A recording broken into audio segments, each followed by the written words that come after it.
Amen. Que le Seigneur vous bénisse au nom de Jésus. Alors, par la grâce du Seigneur, je voulais partager avec vous le siège ouvert d'aujourd'hui. Le siège ouvert d'aujourd'hui qui est intitulé « Demain peut être trop tard ». Voyez-vous, demain peut être trop tard. Nous allons prier. Seigneur, nous voulons te dire merci et nous voulons remettre ce moment entre tes deux saintes mains.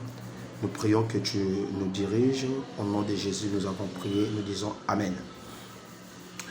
Alors, Matthieu chapitre 2, Matthieu chapitre 3, autant pour moi le verset D, il disait, répentez-vous car le royaume des cieux est proche.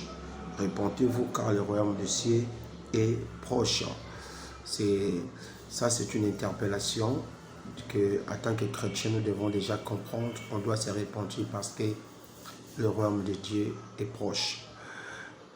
Alors, quand ça c'est le 6 vers qui commence, et papa dit, quand les gens attendent le thème d'aujourd'hui, ils pensent que le prédicateur essaie simplement de le manipuler à donner leur vie à Christ immédiatement.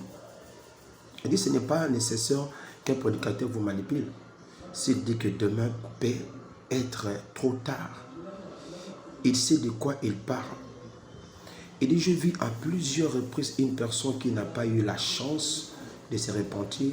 Elle meurt et ça va faire face au jugement au ciel. Et il y en a d'autres qui ont refusé de se repentir quand ils avaient l'occasion jusqu'à ce qu'il soit trop tard. Ah oui, hein?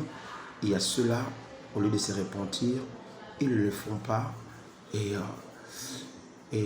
comme vous le savez que la mort, n'est-ce pas, ne prévient pas. Et il y a ceux-là qui sont morts. Pourquoi? Parce que ils croyaient que le lendemain leur appartient. Le lendemain appartient à Dieu. Lorsqu'on a l'occasion de se repentir, il faut le faire. Et c'est très important. Il dit, il y avait un chef à qui je prêchais pendant des années, ça c'est papa, qui me disait à chaque fois, je vais me repentir, mais pas maintenant. Je vais me repentir, mais pas maintenant. Un jour, il a eu un infarctus, mais il a pu signifier à ces gens de m'appeler. Ça c'est papa. Et cet homme qui ne voulait pas se repentir pendant que papa le prêchait. Mais il y a un jour, il est tombé malade, mais il a appelé quand même les gens pour aller chercher notre papa, le pasteur Debouy. Il dit, je suis allé, je priais pour lui et Dieu l'a guéri. Puis, je lui ai dit, chef, je crois que Dieu vous a seulement donné cette seconde chance. Vous n'en aurez pas d'autres. Oui, vous n'en aurez pas d'autres, autant pour moi. Voulez-vous lui donner votre vie maintenant? Il a dit, pas encore. La prochaine fois que j'ai eu de ces nouvelles était quand j'apprenais qu'il était décédé. Donc cet homme, au lieu de prendre, n'est-ce pas, la décision de recevoir Christ, il ne l'a pas fait. Et après, c'était la mort. Voyez-vous, il dit, il y a eu un homme qui fut malade au point de la mort. Je suis allé prier pour lui à l'hôpital, mais à chaque fois, d'une manière ou l'autre, on ne me permettait pas de le voir. Des jours entiers, j'ai essayé, mais je n'ai pas pu le voir. Quand enfin, il a semblé que je pouvais le voir, le jour suivant, quand je suis arrivé à l'hôpital, j'ai appris qu'il était décédé. Si j'avais pu avoir l'occasion de le voir, j'aurais pu lui demander de donner sa vie à Christ avant de prier pour lui. Alors, s'il mourait après ça, au moins, je saurais qu'il était parti au ciel.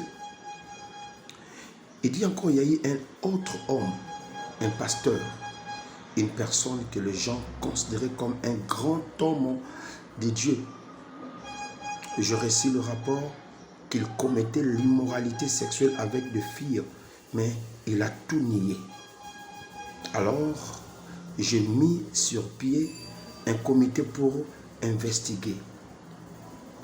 En attendant, j'ai mis les pasteurs en suspicion. Les gens qui faisaient l'enquête m'ont apporté de preuves qu'il était coupable des allégations contre lui.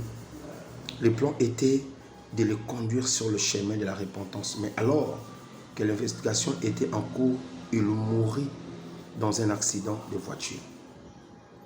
Bien-aimés, il peut vous sembler, n'est-ce pas, qu'il aura toujours du temps pour vous repentir. Commencez à mener la vie de sainteté, mais demain peut vraiment être trop tard. Et dit, tout le monde a une coupe.